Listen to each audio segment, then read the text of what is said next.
A mão de Deus na história. Esdras, capítulo 6. Os planos de Deus em ação. Bom dia, queridos irmãos. O capítulo 6 do livro de Esdras marca um momento crucial na história do povo judeu, especialmente na sua jornada de reconstrução do Templo de Jerusalém após o exílio babilônico. Nesse trecho, especificamente nos versículos 1 e 2, somos levados ao rei Dario, que desempenha um papel fundamental na continuação desse projeto sagrado. O versículo 1 inicia com a descrição da ação de Dario ao assumir o trono persa.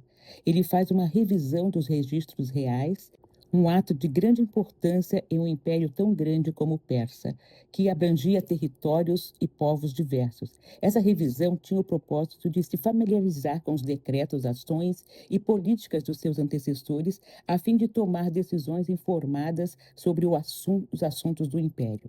Enquanto Dario examina os registros, ele faz uma descoberta notável de grande significado para os judeus. Ele encontra o decreto emitido por Ciro, o Grande, que autorizava os judeus a retornarem a Jerusalém e reconstruir o templo do Senhor. Esse decreto, anteriormente emitido por Ciro, era de suma importância, pois reconhecia e permitia a prática religiosa dos judeus e a restauração do centro espiritual de sua fé.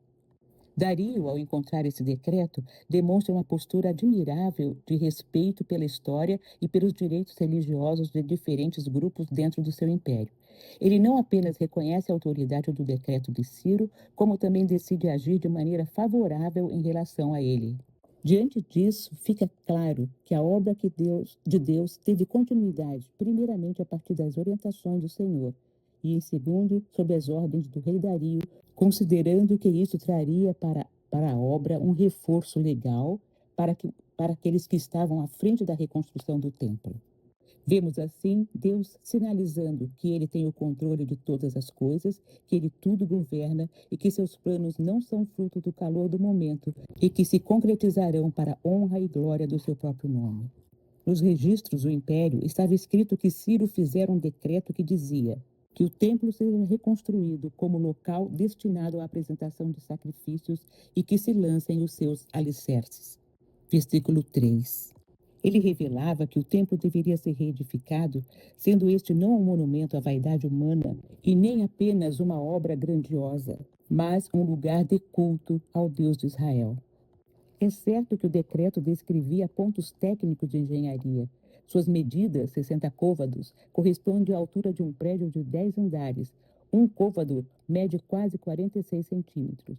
Como um povo tão pequeno, recém-liberto do cativeiro, construiria algo tão imponente? Deus nos coloca grandes desafios para que dependamos dele. Versículo 5 nos diz que todos os objetos, utensílios de ouro e prata, que Nabucodonosor tirou do templo de Jerusalém, foram levados de volta para o seu lugar. Com isso, estava garantida a volta do sacrifício. A morte de animais pela remissão dos pecados deveria ser retomada para que ficasse marcado para sempre o significado eterno do sacrifício de Jesus na cruz por nós. Lemos em Hebreus capítulo 9, versículos 13 e 14. Ora, se o sangue de bodes e touros e as cinzas de uma novilha espalhadas sobre os que estão cerimonialmente impuros os santificam, de forma que se tornam exteriormente puros, quanto mais o sangue de Cristo, que pelo Espírito Eterno se ofereceu de forma imaculada a Deus, purificará a nossa consciência de atos que levam à morte, para que sirvamos ao Deus vivo. Outro aspecto muito importante eram os sacrifícios apresentados no culto ao Senhor. Vejamos algumas características deles. Primeiro, a entrega. Não é troca ou qualquer tipo de barganha com Deus. A entrega é o ponto alto de quem oferece o sacrifício. Outro, a morte. Não existe sacrifício sem morte. Algumas carnalidades têm que literalmente morrer e deixar de existir para que Deus seja glorificado. A adoração. A verdadeira adoração nasce do amor e da gratidão. Seria o reconhecimento da fidelidade e cuidado de Deus. A resposta da carta, do versículo 6 e 7, não poderia ter sido mais surpreendente para os adversários e colocou os edificadores do templo em uma posição muito mais forte do que antes. Assim como cantamos, cada nuvem escura um arco-íris traz, a ordem do rei é muito clara. Retirai-vos de lá, parai de impedir a obra desse templo de Deus. Em outras palavras, a carta dizia: saiam de perto, não atrapalhem, deixem-nos trabalhar em paz. Deus tem tudo sob o seu absoluto controle. Cabe ao seu povo confiar, servi-lo com inteireza de coração, porque desde os tempos antigos ninguém ouviu, nenhum ouvido percebeu, e olho nenhum viu outro Deus além de ti, que trabalha para aqueles que nele esperam. Isaías 64, 4. Versículos 8 ao 15, nós vemos a garantia de Deus. Deus não só promove a legalidade da sua obra, mas provém o sustento dela e dos sacrifícios. O dinheiro específico a ser usado no projeto era tributo cobrado daquela parte do império. Deus transformou a adversidade em bênção. Especificamente nesse texto, vemos claramente essa verdade ao ser descrito que os adversários teriam que contribuir financeiramente para que a obra avançasse. O decreto garantiu aos judeus o privilégio de usar dinheiro do tesouro de Dario na quantidade necessária para o término da obra. Como se não bastasse, os opositores tinham que contribuir para a realização do culto, pois não poderiam faltar animais, grãos, sal e vinho para os sacrifícios ao Deus dos céus. Percebe-se claramente como estão interligados a obra da reconstrução e o culto ao Senhor. O serviço e o culto caminham juntos numa demonstração clara que o empenho, o zelo e a dedicação são comuns na prática de fazer algo para Deus. O decreto evidencia também a crença nas orações e ações do Deus dos céus em favor do rei e da sua família. E orar pela vida do rei e de seus filhos, versículo 10. Aqui nós vemos como os de fora creem mais em nossas orações do que nós mesmos. Quando solicitados a orar, na maioria das vezes, não valorizamos o pedido feito. Nossas orações são curtas e muitas vezes mecânicas. No texto fica claro que aquele que infringisse o decreto do rei, atrapalhando a obra da casa de Deus, seria morto e teria sua casa destruída. Versículo 11. Aos adversários cabia apenas obedecer o decreto imperial com temor e tremor. E eles o cumpriram plenamente, conforme afirma no versículo 13. Os profetas Ageu e Zacarias foram agentes motivadores em nome de Deus. Lemos em Ageu capítulo 2, a partir do versículo 7 até o 9. Farei tremer todas as nações, as quais trarão para cá os seus tesouros, e encherei esse templo de glória, diz o Senhor dos Exércitos. Tanto a prata quanto o ouro me pertence, declara o Senhor dos Exércitos. A glória deste novo templo será maior do que a do antigo, diz o Senhor dos Exércitos, e neste lugar estabelecerei a paz, declara o Senhor dos Exércitos.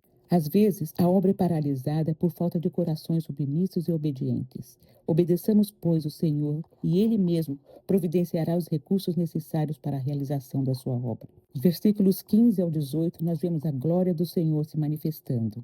O templo foi concluído no terceiro dia do mês de Adar, equivalente a fevereiro-março, no sexto ano do reinado do rei Dario. E com muita alegria eles celebraram a inauguração do templo do Senhor. A festa foi marcada por sacrifícios de muitos animais para expiação do pecado de todo Israel.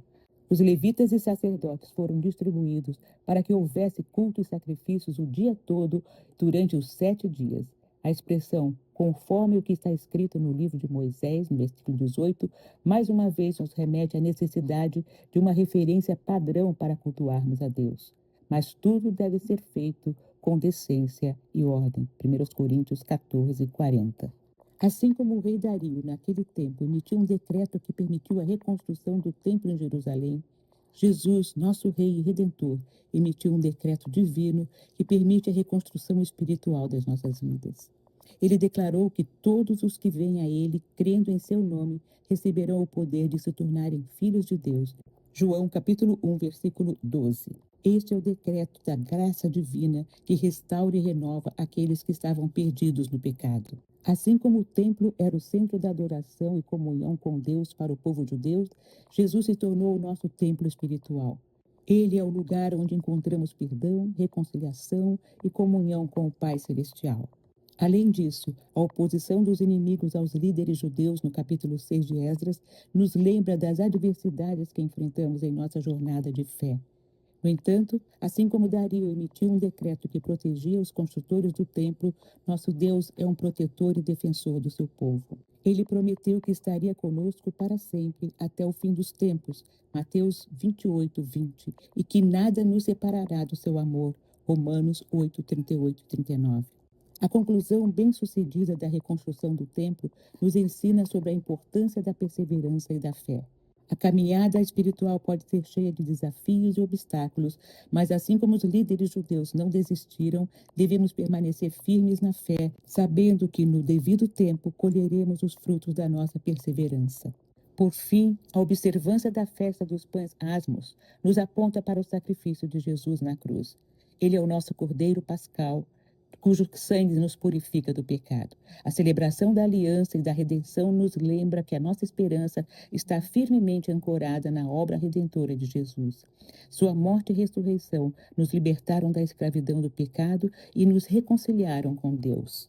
Portanto, meus irmãos, que possamos olhar para o capítulo 6 de Esdras com olhos espirituais e ver nele a sombra da obra redentora de Jesus. Que possamos encontrar encorajamento na graça de Deus que emite o seu decreto de salvação, na proteção divina em meio às adversidades, na importância da perseverança e na alegria da redenção em Cristo. Que possamos encontrar encorajamento na graça de Deus que emite o seu decreto de salvação, na proteção divina em meio às adversidades, na importância da perseverança, na alegria da redenção em Cristo. Que nossos corações sejam renovados em adoração e gratidão ao nosso Senhor e Salvador, que é o princípio e o fim, o alfa e o ômega, e em quem encontramos toda a plenitude e esperança de vida eterna. Amém.